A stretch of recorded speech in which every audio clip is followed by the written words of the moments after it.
Hi, everybody, and welcome back. It's time for our final talk for the day.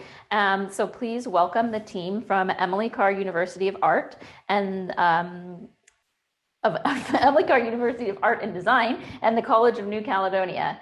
The team is Marlene Erickson, Brenda Crabtree, Connie Watts, Zoe Laycock, Nicole Pressel, Jean Chisholm, Sarah Raber, Nadia Bazai, and Kaylee Raber. Welcome to the team.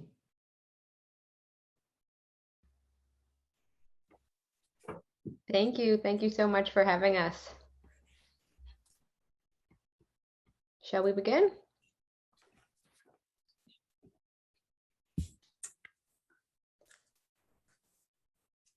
All right. Thank you very much for having us here. We're really excited to be part of the conference.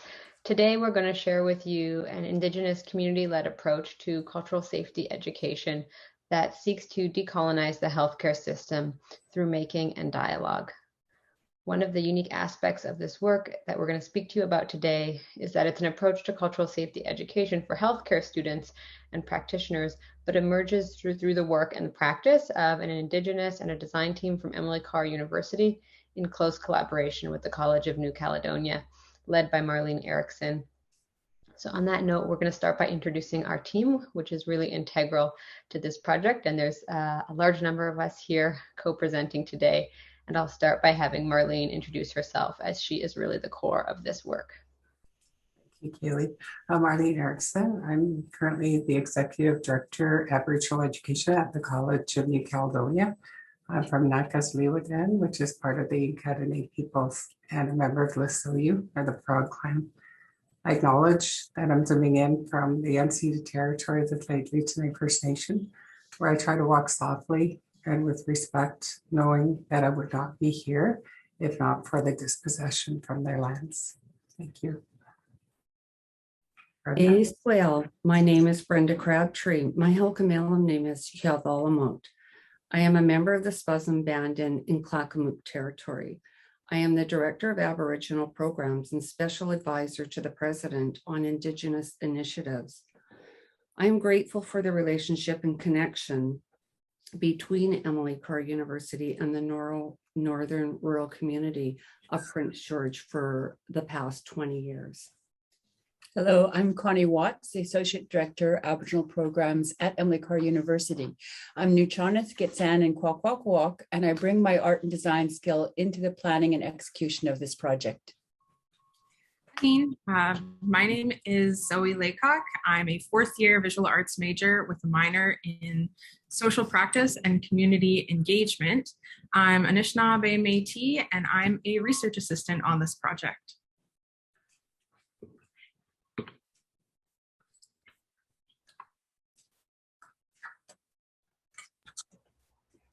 Jean, do you want to introduce yourself? Yeah.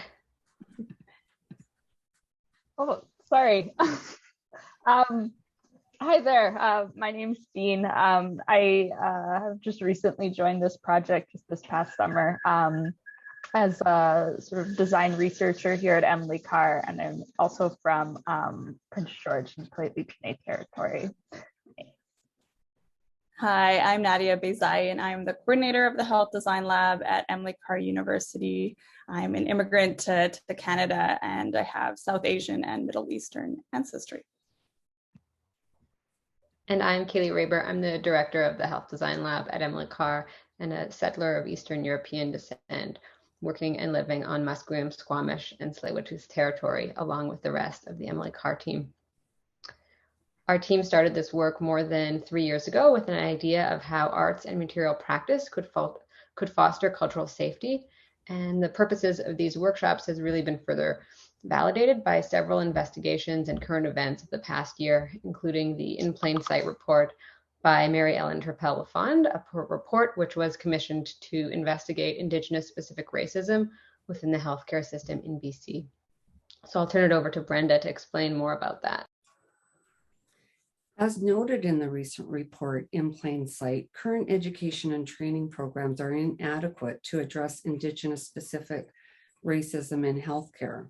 Clearly, something is lacking, and we need to extend the learning to include the pillars of cultural competency. But more importantly, we have to recognize the limitations of classrooms and clinical practice in teaching these pillars. And we need to find methods to move healthcare providers to a place where they can integrate them into their practice. We need culturally relevant strategies and learning tools to improve cultural safety within healthcare. And as noted in Plain Sight report, there is no consistently mandated training for healthcare staff on Indigenous cultural safety, Indigenous specific healthcare, and Indigenous specific racism, despite this commitment being made by the province 14 years ago in the Transformative Change Accord, First Nations Health Plan. Similarly, there is no mandatory content threaded across professional programs. There is a significant demand for training amongst healthcare workers and organizations. Indigenous healthcare statistics continue to highlight marginalization, inequities, and disparity in healthcare for Indigenous peoples. Having participated in and observed other cultural safety education programs, our team saw an opportunity to develop an approach that was more relational, community-based, and culturally immersive. We developed a workshop model that is Indigenous-led and brings together the Indigenous community and health science students, a mode of gathering that creates space for conversations by gathering in a shared space. Currently, most cultural safety education programs are developed specifically for healthcare practitioners or students.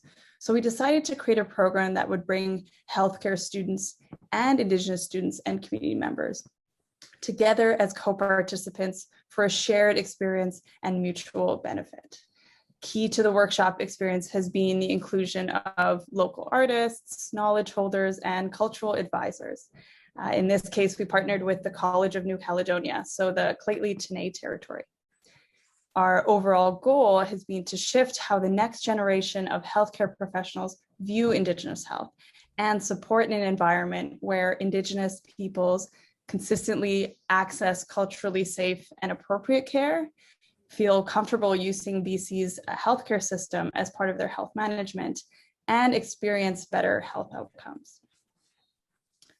Over the course of 3 days, the participants interact with one another through sharing circles and through making, an approach that uses arts and material practice to facilitate dialogue, relationship building, and knowledge sharing. A gentle hands approach that blends hard-hitting conversations with the making of drums, rattles, beadwork, moose hair tufting, and other local Indigenous material practice. Marlene and Connie will go over this in more detail shortly. The general rhythm of the workshop for each of the 3 days is convening, so multiple groups of people coming together in a shared space, sharing circles, an opportunity for learning, unlearning, deep listening, and sharing, resting, a chance to digest what was shared through the intentional breaks in the programming. In the in-person workshop, this was over lunch or even coffee breaks.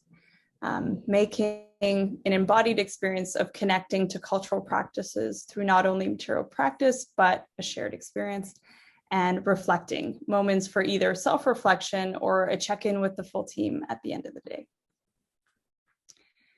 The general rhythm repeats itself over the flow of the entire workshop, creating a space for deeper immersion into cultural knowledge and practices over the 3 days together. We tried to do this through gradually increasing the quantity and complexity of the making activities over the 3 days, as well as more intentional daily shifts. The first day has an emphasis on convening and getting to know each other. The second day, a more heavily focused on sharing and conversations. And the last day is more focused on reflecting and intentional movements towards being catalysts for change in community as the workshops then come to a close, including a shift into the post-workshop evaluation in the months to follow.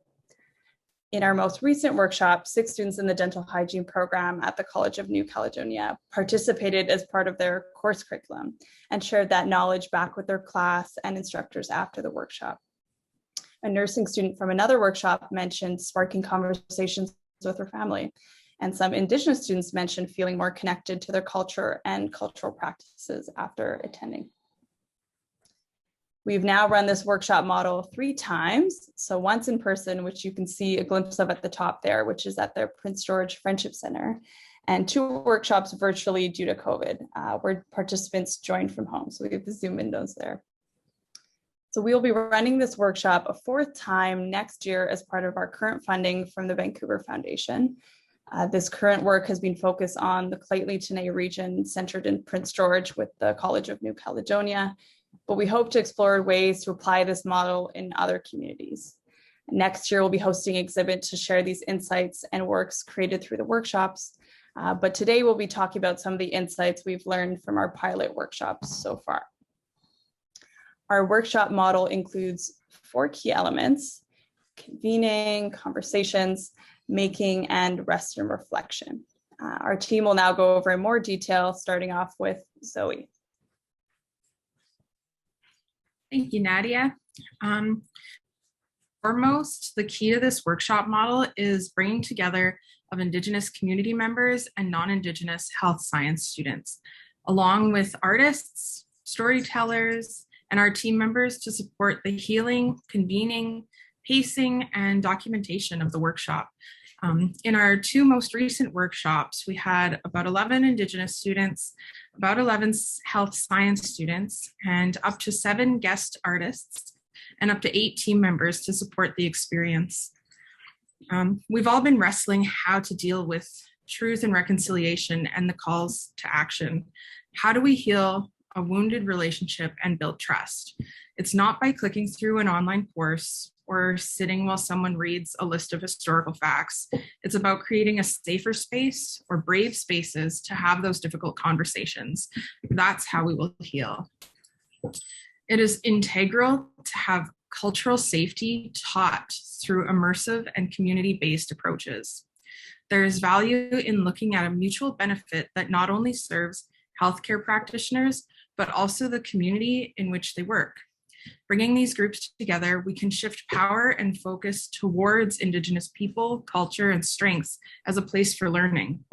However, we must be mindful of how we bring these groups together and how to create a safe enough space and a brave space for a conversation. In doing so, we enable students to connect with real community members, to hear everyday stories and experiences, and we find this can really help to break down prejudices and racism. A key space for this convening was in the talking circles, and with that, I will pass it off to Marlene. So each day we held talking circles as key elements of the workshop. This was space for everyone to share what was on their minds. These conversations were themed later, and you can see topics such as cultural shock, living in 2 worlds, loss of culture, and the need for compassion. Next slide. For these sharing circles, there are key elements we also want the participants to learn about. First, we discuss the impacts of residential schools. It's one thing to read about the hunger, abuse, and loneliness. It's quite another thing to listen to a fellow group member tell their experience of how it impacted them and their fellow students who witnessed the trauma. Then we zero in on why this history is important to learn. And I think this is a really important one, because a lot of people, it's like, well, do you know about residential school? Everyone raised their hands, and it's like, well, that's history, nobody goes there anymore, so you need to move on, right? And so we really hit that topic hard, and to teach how the residential school experience still impacts every single First Nations person and community today, even though most of us never set foot inside a residential school. The students learn of how the trauma was passed down to the next generation through the loss of knowledge of parenting skills, the loss of trust in authority figures and education systems, and lots of guilt and shame, especially over things like body and self-image, sexuality, all of which have profound impacts on healthcare. Next slide. Lots of people don't go to doctors until they're in a great deal of pain and often in end-stage illness because they are ashamed to address in front of a stranger. Add to this the lack of understanding on the part of the healthcare professional, and you have the tragic health outcomes we see too often today. Through making, sharing, and discussion, we create understanding. So instead of First Nations being a page of statistics, a pathological case study of high diabetes rates, heart problems, and youth suicides, the participants gain a deep understanding of what the statistics mean to the people who live them every single day. Thank you, Marlene. Moving into making, next slide, please. Whoops, too far. Thank you. During many seminars, people listen and then go away. They don't build a community or deeper understanding through connections. The making and sharing circles created that safe, brave place for people to talk, learn, and process. It created a community of understanding, compassion, and strength. Each day involved making. Participants had the opportunity over the course of multiple day workshops to be taught by several local artists. They learned the skills to create in traditional materials and also the connections that the materials had to our First Nations culture. The rattles show how we used every part of the animal and honored the life in everything. Our large established First Nations communities live with close to a zero environmental footprint and close to zero sickness. The drum making takes a tenacity that exhausts your body and yet brought out the best laughter and stories. There was a relief and a great reward when the participants finished their drum that brought everyone together, reminding us of one of our integral Indigenous ways. We are all one. One of the nursing students said, doing the drum making ourselves is a whole new aspect, because you learn it's not just about cultural safety, but by participating in it, you're learning cultural safety in a different manner. It's not just hearing about it, you're doing it. Another participant said they gifted their drum to their dad. He was so happy and proud. You made this? For my dad to talk is hard. And he opened up and I gave him the drum. He told me to talk to my grandma while she was still here. So there was really healing everywhere. It opens up to the participants' creativity, which in turn opens their eyes, ears, and heart.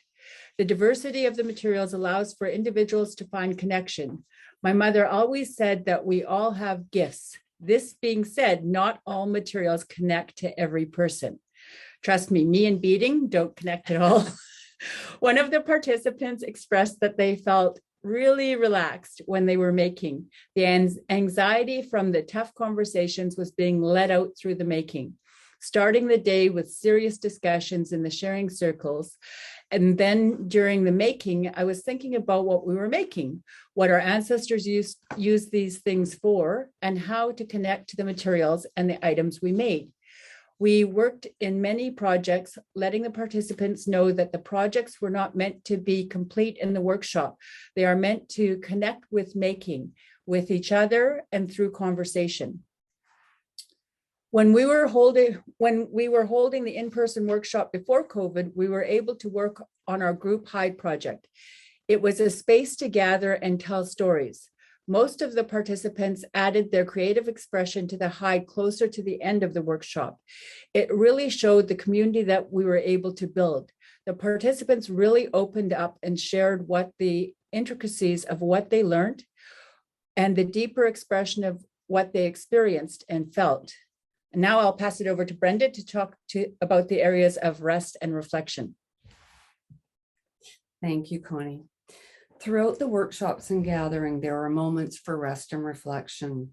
This workshop model brought people together in a safe, structured way to achieve change. It was our shared reciprocal knowledge and insights from team members, Indigenous community members, and healthcare students that enabled us to establish culturally safe space, which fostered and encouraged conversation. We addressed the direct connection between Canada's colonial past and present and the health inequities we see today. Our elder and cultural supports were critical team members. While the conversations and sharing were cathartic, it was often initially a mess of inconsolable tears, involving many boxes of Kleenex and soothing reassurances, and sometimes healing. We aren't just compiling a list of inequities, we are reversing the colonial lens. Instead of the colonial gaze looking at us, we are trying to look out at you, the non-Indigenous community, the healthcare providers who can make a difference. We need to value the intangibles, the immeasurables, such as personal and cultural safety and self-esteem. The measurables remain heartbreaking. There are currently significant to extreme health gaps that continue to exist between Indigenous and non-Indigenous communities. TRC data notes that status women and girls have mortality rates that are 3 to 4 times that of the general female population between the ages of 10 to 44. Infant mortality rates are 3 times higher than the Canadian national average.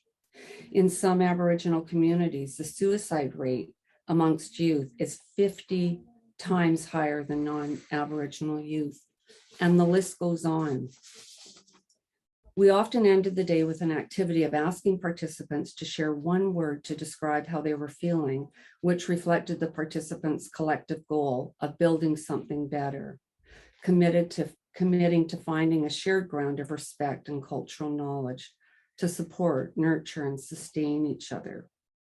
What are our responsibilities? We should be collectively imagining a future with Indigenous access to healthcare that reflects non-Indigenous health statistics. Our shared vision for change includes a common understanding of our access to healthcare concerns and a collaborative approach to achieving these goals.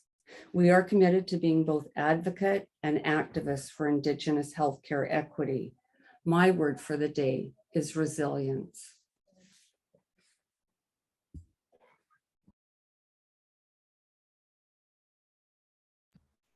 Through planning this workshop, our project team has learned a lot of lessons that I think are transferable to other projects and other teams, mostly in regards to how we worked. First and foremost, we discussed how important it is to always defer to the local community and their cultural leadership.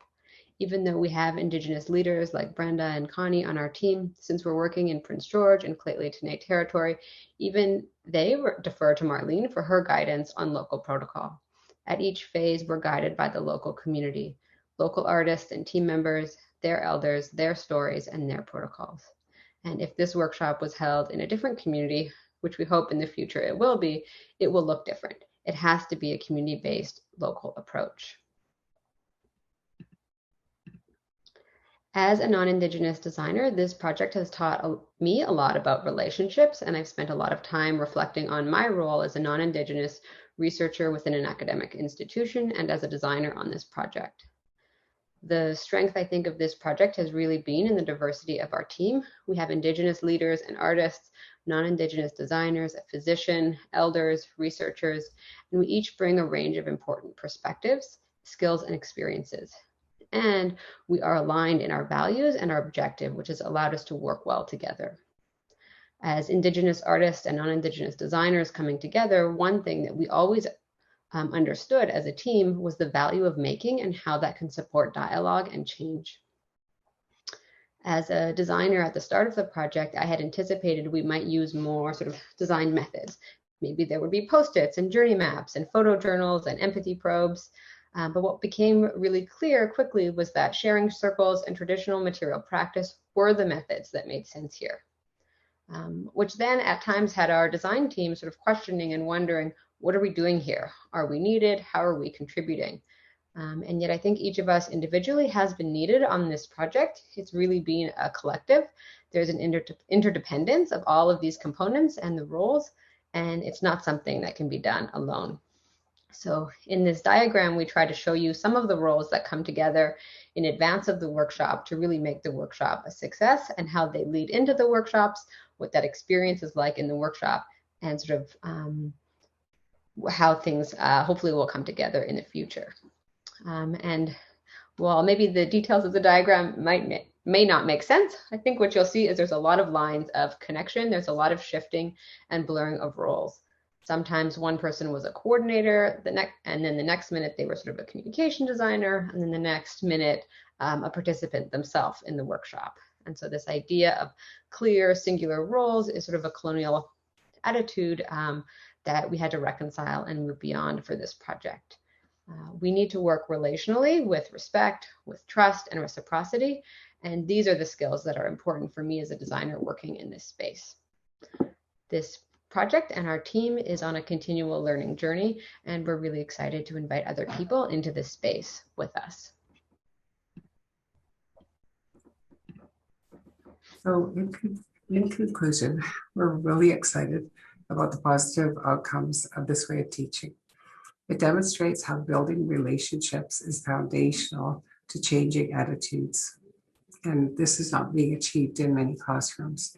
It is a reciprocal process drawing on the knowledge, wisdom, and experience of every participant. Further, it draws on local knowledge holders, so there's no shortage of expertise. Cultural competency, or as the elders call it, gentle hands, is a critical component of improving the health outcomes of Indigenous people, probably as important as the medical knowledge the students learn. And we hope workshops like this one will instill those skills so the participants will carry them into their professional practice and beyond. Nina Shafia, we thank all of you.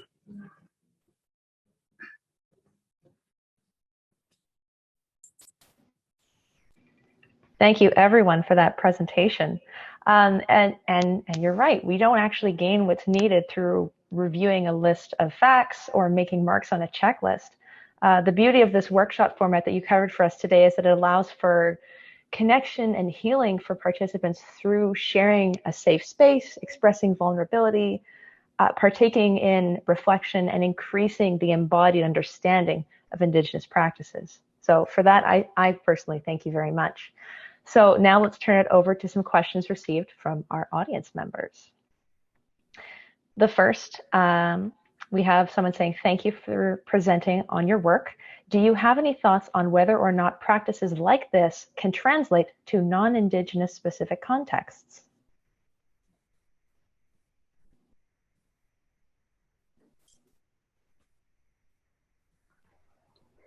Looking to see who wants to answer the question.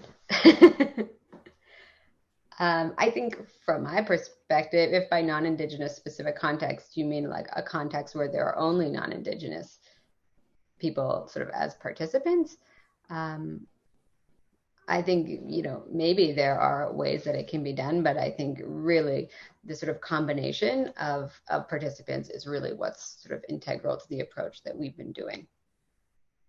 I think that one of the things is that when we're investing time in cultural safety education, I think that when we have Indigenous community members in the room, they can also benefit from that investment of time and energy, and that they can walk away having gained something, a connection to their culture, a healing experience. And so I think that's a really important aspect to consider. Marlene, do you have something to add? No, I agree. I think it's really important to have participation from diverse groups, and I think like health sciences in particular is becoming more diverse in its makeup. So it's absolutely, I think, really good timing that we are working on things like this that bring all the students to the table, so to speak, in order to learn and grow together. Thank you very much. Our next question is for the non-Indigenous researchers on this project. Did your cultural background cause challenges and learnings for you, and would you be willing to share those?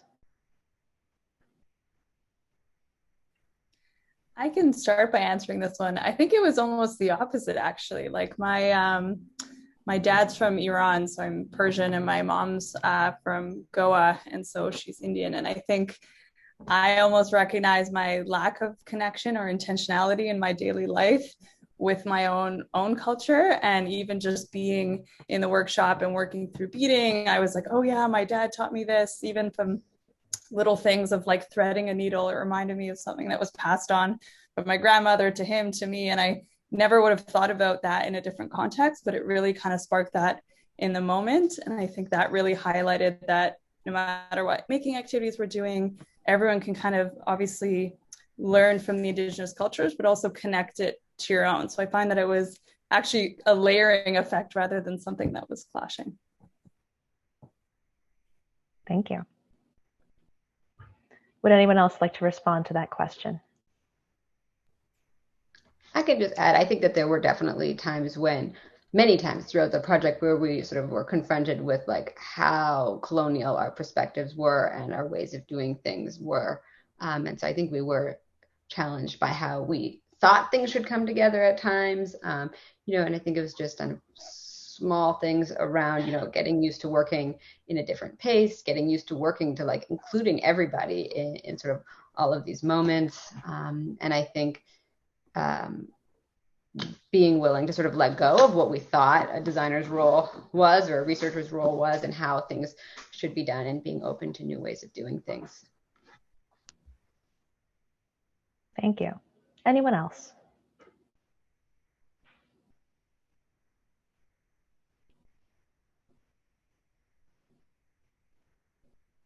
All right, let's continue on to our next question. Can you share any resources for doing research with Indigenous people?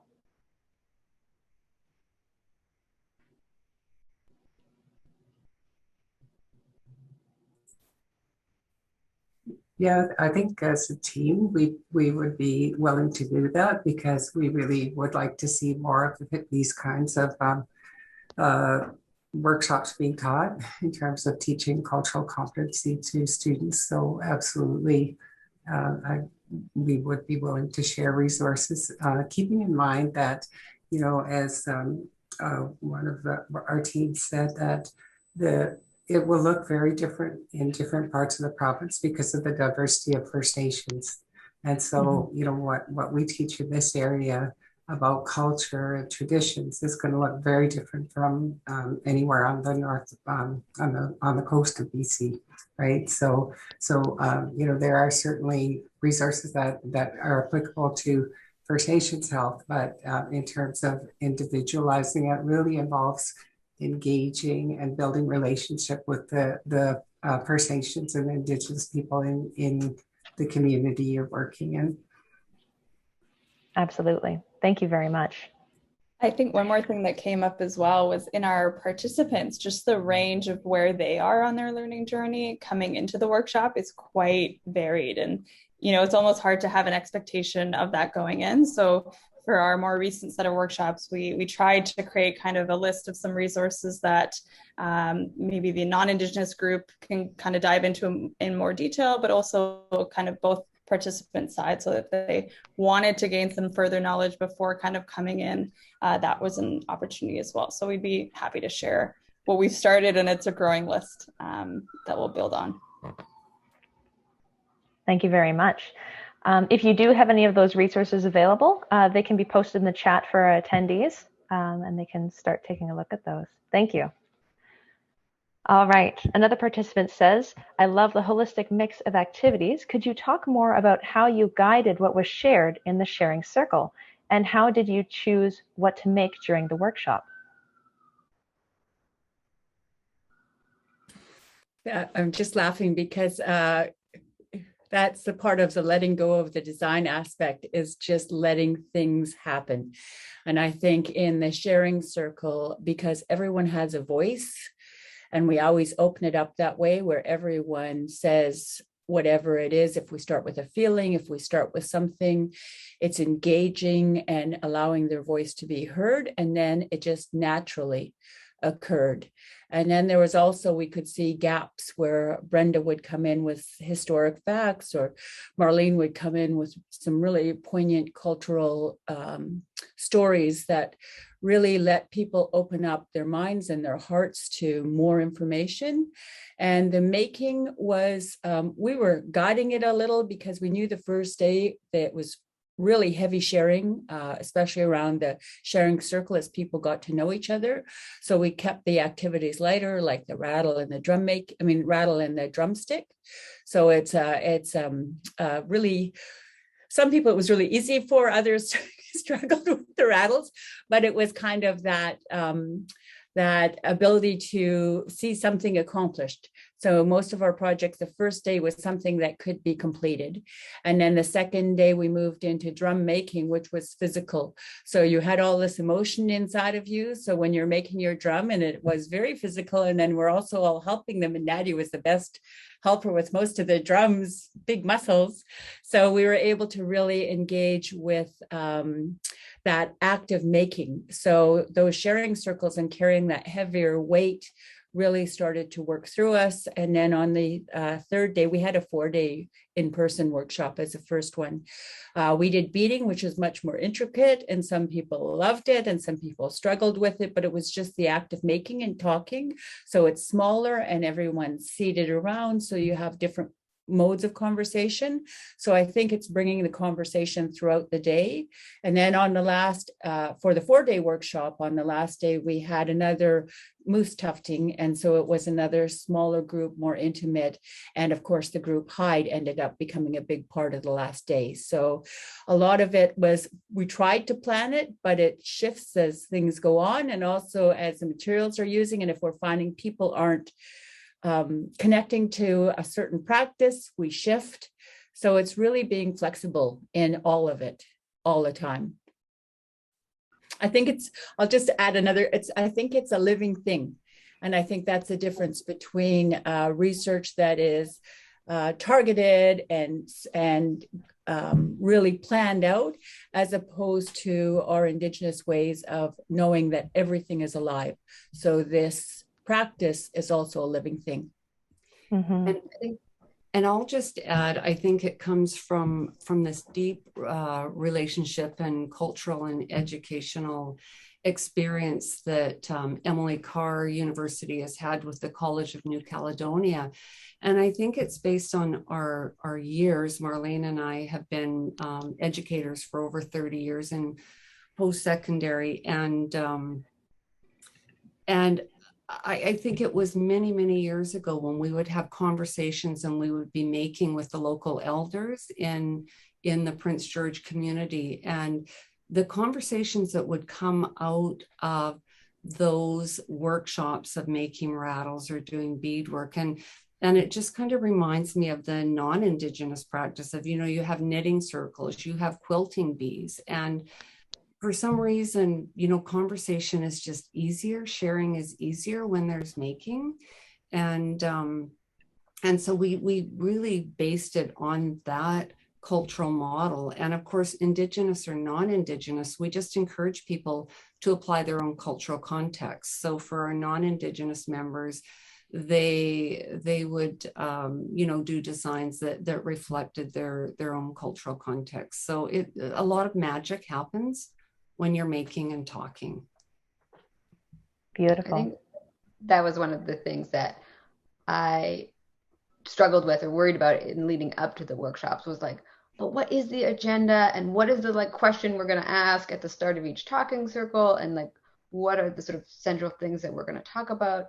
And then what I really realized is when you have the right people in the room, and everybody just sort of starts sharing, it just sort of happens on its own. And I think that mix of having Indigenous students and health science students, but then also a large number of our teams who have personal experiences that they're maybe more comfortable sharing or used to sharing, they kind of start the conversation, and then it just kept rolling. And I think people just sort of opened up naturally. Mm-hmm. I think that's a great point when you talk about the importance of holding space for the organic evolution during a workshop or these kinds of formats to kind of respect what's up for the people who are participating. I think that's very important. Thank you. Let's see here. Another question. Someone's wondering if you could speak more to reframing UX research and design from a relational lens. What might that look like practically? I'm especially curious to hear more about how considering trust and reciprocity can show up in practice.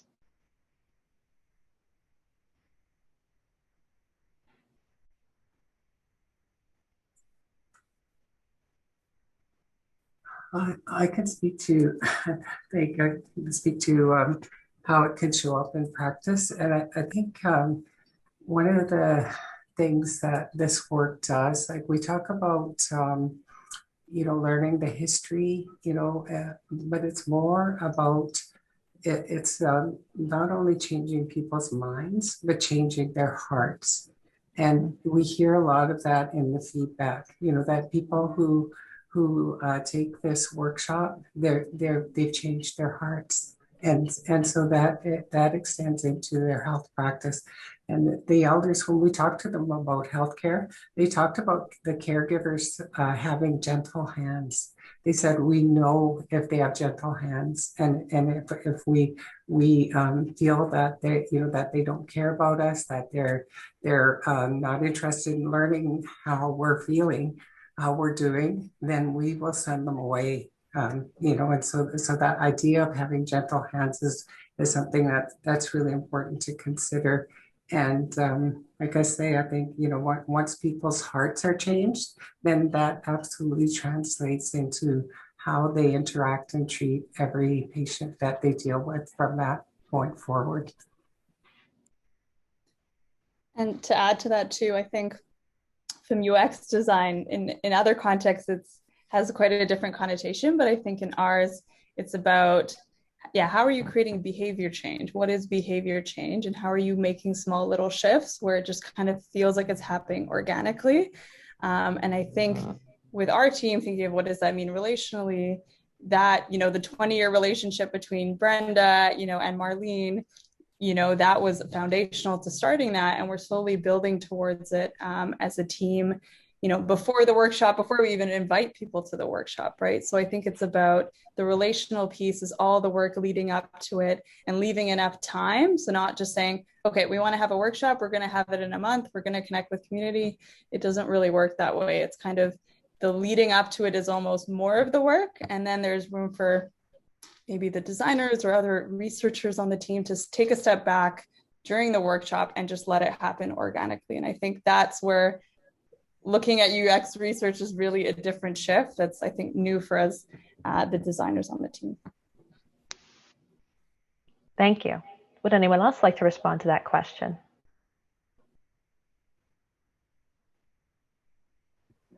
I think that one other thing that kind of comes to mind, I don't know how directly related it is to this question, but the thing that comes to mind, one thing that I've learned through this project is sort of how valuable, like just sort of gifting it can be. When the pandemic hit, we had just finished workshop 1 and we were starting to get ready for workshop 2, and Brenda and Connie and the whole AGP team made up these incredible material practice gifts to send up to our participants who had just participated in the workshop. And I think that was sort of like a very unnecessary, unplanned thing to do, and yet it became so necessary. And I think it was such a way of showing sort of to those participants after the fact that we were still thinking of them and concerned about them in light of the start of the pandemic. And it really, I think, set the stage for us to have follow-up conversations with them later about, how they were doing and how the workshop was happening. And so I think there's been little moments throughout the project too, where we can sort of realize how that can be really employed as sort of a specific thing to build and help make those connections. Wonderful, thank you.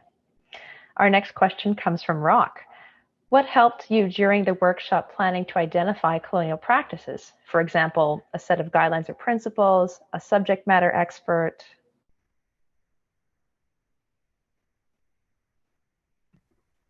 I mean, I think those ideas of maybe like having guidelines and a subject matter expert in and of themselves are fairly kind of colonial practices. And so I wouldn't say that we had those things per se. I think it was, having knowledge holders and Indigenous leaders part of it who were, calling us out on those things and us being willing to listen and to hear those things and learn from them. And I think one of the things that we were first confronted with as a team was responding to questions from the Research Ethics Board when we submitted. And that, I don't know, I think it kind of gave us a space to collaborate together to figure out, like, how do we challenge the ethics board on some of these things? And that really helped to force me to rethink about, some of the practices that we've done in the past. Maybe others want to add.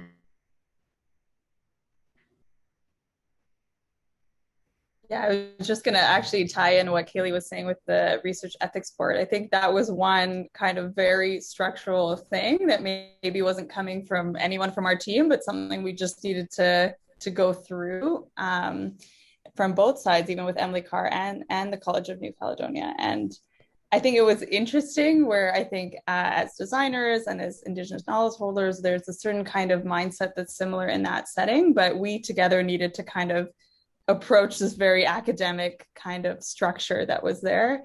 And maybe on non-Indigenous projects, certain ways that you write language in ethics application is to kind of, maybe go around certain topics, but we really made it an effort to be like, let's try to go through and try to tackle these very intentionally so that we're trying to set the platform for how we now do other projects at Emily Carr and how, we're having conversations with the actual people on the other side of the Research Ethics Board and kind of taking that conversation as a whole further and not just for the sake of the one project.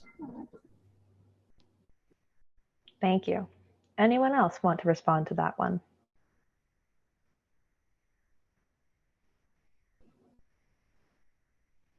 Let's move on to our next question.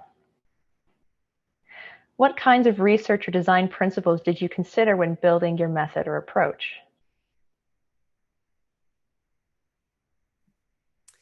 We looked at Indigenous epistemology, so we really looked at the cultural knowledge keepers, and so we didn't really look at a colonial model. At least Marlene and I initially, we came from the perspective of Indigenous design and knowledge. Thank you. Yeah, I think it's really important again to talk to a community and what's important to them, right? And that was one of the questions we asked the elders.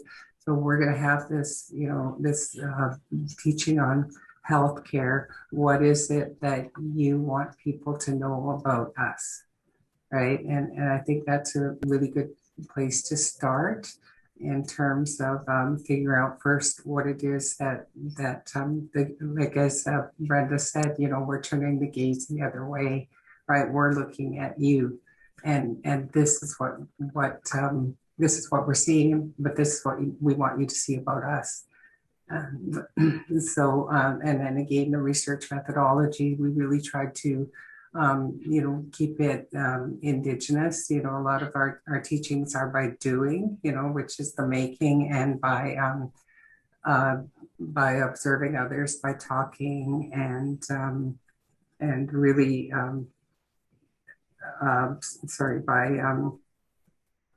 by participating. Really important pieces of the methodology teaching. I will say that in our very first workshop that was in person, we did try this kind of like generative, prompt kind of activity that was a typical sticky note, design researcher type thing. And I remember Connie being like, okay, now go do it's time for the HDL to do their piece, right? And I think we did it and we walked through it, but it just as it was happening, it just realized that this feels so disconnected from what we were doing the entire rest of the workshop, that sure, we gathered some insights and knowledge and all those good things, but it didn't quite align well enough. So I think very quickly after that workshop, we kind of tossed that out the window and realized that we just need to kind of look at our Indigenous leads and kind of really have that in sync element without forcing kind of typical design activities into that context, because it really wasn't needed. And the insights still came out, more organically and even maybe in a better way. So I also think that the workshop really drew on the idea of oral knowledge and that strength of that holistic learning. My grandmother used to always talk about that we were getting so lazy. We put everything in boxes. So computers, you'd store it up for later. You didn't have to know it. And I think that oral tradition is that holistic knowing. So when we're working on these workshops, it's exactly based around that holistic approach of knowing in everything that you are. Thank you. Okay, in our last minute here, let's end with one final Q&A question. Jonathan would like to know, you mentioned how you thought you would use more skills that are normally thought of as design skills and then not using them as much. What did you find was part of the unique role that designers were able to hold, or if or how it was ultimately helpful to be there specifically as a designer or a design researcher?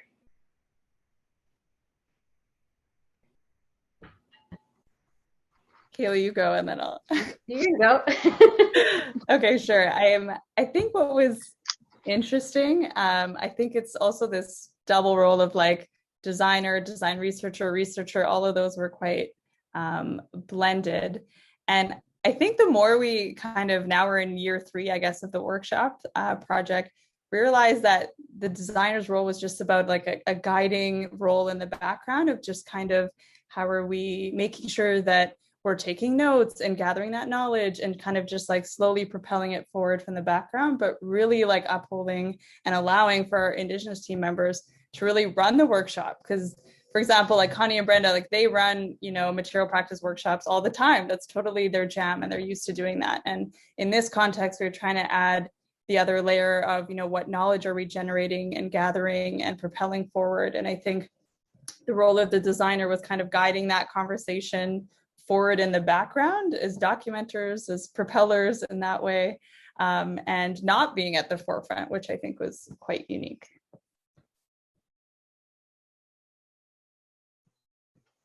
Yeah, I think that Nadia kind of captured a lot of it. I think, and now as we're moving forward to figuring out how do we try to communicate externally all of the things that have happened in the workshop and the value of that work, I think that's where we're starting to see some more sort of typical design skills coming in around how do we visualize and present and synthesize all of this information. And I think we saw an important role for us, really as non-Indigenous people too, during the workshops itself, because we weren't sort of maybe as emotionally burdened by the kinds of conversations that were happening.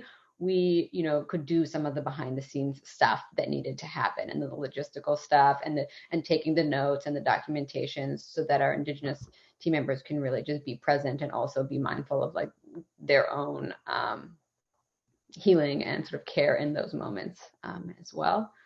And then I also just recently I've been reading Beyond Sticky Notes, which I think is a great book that really relates to this work. And, what is this? Page 28, there's this lovely little diagram that lists some of the skills that designers can bring that are sort of beyond those methods. And so she talks about the role of designers in asking better questions, in listening, in collecting and analyzing and synthesizing insights, in just our role in helping to see relationships and connections, in working with partners and influencing change. And I think when I read that, that to me was like, oh, that's what we did on the project. And that's sort of where our role fit in.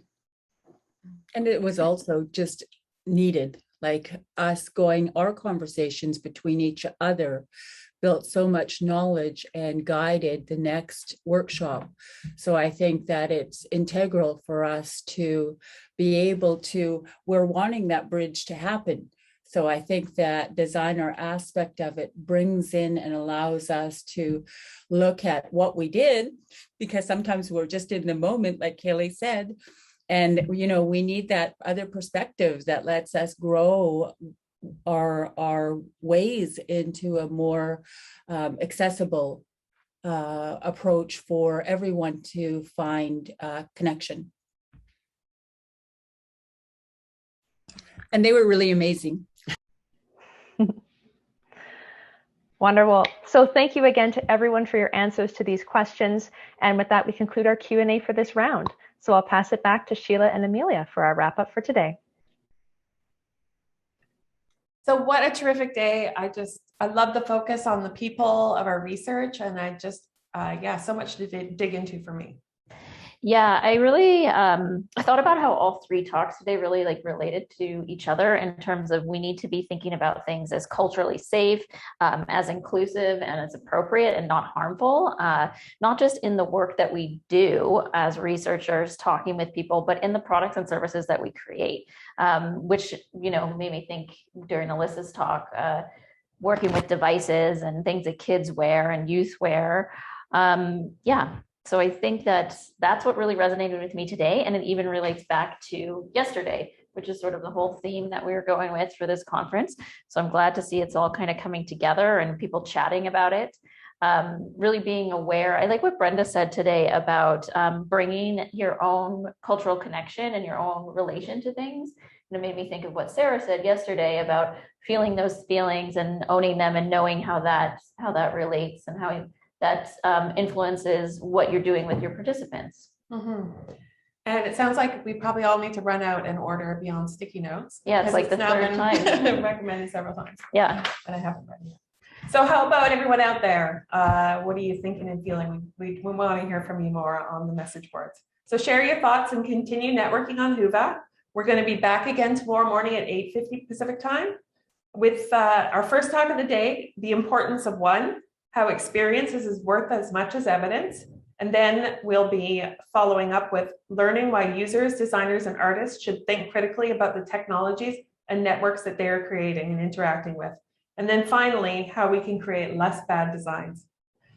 Yep. So thank you to everyone today, especially our sponsors. And like Sheila said, we look forward to seeing you tomorrow. We'll be back here at 8:50 a.m.